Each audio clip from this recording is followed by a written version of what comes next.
Hey guys, Youngblood with you from the surface of Levski this time, and I want to take you through a walk around on the new URSA Rover by RSI. Now the rover itself is bigger than I think we all expected. Now we got some pretty good updates and information from CIG about it, but basically what we have here is a six-wheeled kind of multi-purposed vehicle to get you around the surface of planets. Now the one downside to having a bigger thing than we were really expecting is it's going to be harder to fit this onto other ships to carry it around. So, you know, ships like the Constellation, no problem. Freelancer Max, maybe. Start talking about other ships that are a little bit smaller, it's got a pretty big footprint, making, you know, storing it on smaller ships a little bit more challenging, making a Dragonfly probably a more preferable approach there. Overall, design is really sharp. I like the look of it. The white is a nice contrast on most of these planets. The wheels are large. It's controllable. You can get in a couple different areas. You've got a door here on the side that you can access. We'll end up probably going in the back, but I'll go ahead and pop it open so you can see. It's going to split on the top and bottom, and you get some stairs. On the other side, what you have is your two bulldogs that actually retract down the side when not in use, and then when you end up needing it, it ends up popping on top. And I'll turn on the weapon system here in a minute. You'll actually be able to see that. On top, you'll also notice it's got like these big, almost like eyelet rings. Hopefully that means it's something we can kind of haul under ships later, but we'll just have to see if that ends up playing out. You know, you can almost envision this on the back end of a Redeemer, or, you know, kind of maybe strung up underneath like a Starfare instead of the fuel pods. So let's go ahead and get on the inside. I may end up needing to turn on the flashlight because it is dark in there, and I didn't park within the right orientation. I probably should have parked with the sun, but whatever. Here comes the flashlight. Alright, so inside the rover, you got two seats on the left, two seats on the right. Those fold up, giving you more options as far as storage if you want. You can see you got some mag plates down there, grav plates for actually holding cargo. Holds a decent amount. I believe the number is 4 SCU. And then when you come inside, you get a little bit more, like you kind of get the, you kind of get like the multi-purpose racks here on both sides. You get the interior modules. You've got the locker for storing some of your goods, or maybe like a dangerous spacesuit. So like right now I'm in an EVA suit. You know, maybe there's situations where there's like more corrosive atmosphere. You can keep a different suit in there if you wanted to. So let's go ahead and turn off the light, and we'll get into the cockpit area where we have two seats, pilot and co-pilot. So let's go ahead and just jump into the, well, let's start with the co-pilot. The co-pilot's really more of a gunner in this thing. Really cool animation on the dashboard. It folds down, pops back up.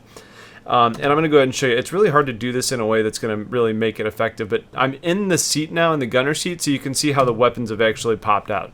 Right? Pretty cool. I can come in here and do some controls. I can turn on the power to the weapons and things like that. And then you get, you know, some of the additional like information, like you could potentially take on comms in dealing with other people. You can also deal with some of the shield management and things. So let's go ahead and jump over to the more useful seat for right now, since there's not any combat really going on. We'll go ahead and get into the driver's seat after I close these doors, because I'm going to take us on a little drive.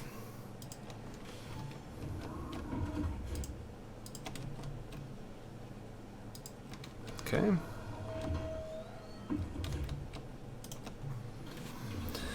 Mounting up. So as far as the overall ability to actually handle terrain, it's pretty strong in this, and it's actually a little bit faster than I expected it to be, which makes me really wonder about ships like the Cyclone when they come out, how crazy they're going to be in this game. But let me get a good angle here. Okay, let's slowly go over some terrain. You see the way that all of the wheels adjust? What that means is you get a smoother ride on the inside. Now this isn't a luxury ride by any means, but it's designed to be fairly capable in the terrain you can actually handle. Let me go ahead and switch back into the cockpit.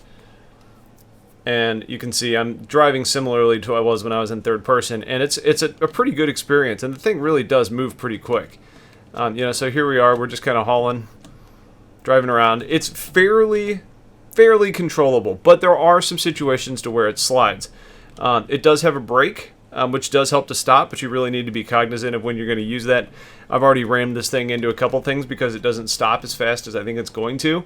I think where it really struggles most is with the overall maneuverability of the maneuverability at higher speeds. Now, at slower speeds, it handles pretty well, and it does what you want it to do, but I think it's just important to remember what this rover is really about, and then using it in the situations it's going to best succeed, if you can even get it into your ship that you're bringing it along with. So that's basically it here. Like I said in the Cutlass video, I'll end up coming back and doing follow-ups on these, talking about combat proficiency, or once we get more cargo in place, I'll end up kind of doing some add-ons. I think a lot of 3.0 is going to be us kind of driving around on planets and exploring, and some of that's going to be about getting loot and transporting it. So I think once we have those aspects in the game, the rover is going to be an excellent addition to that type of service. So stay tuned for a lot more. Let me know if you have questions. Otherwise, thanks for watching, and I'll talk to you guys later. Take care.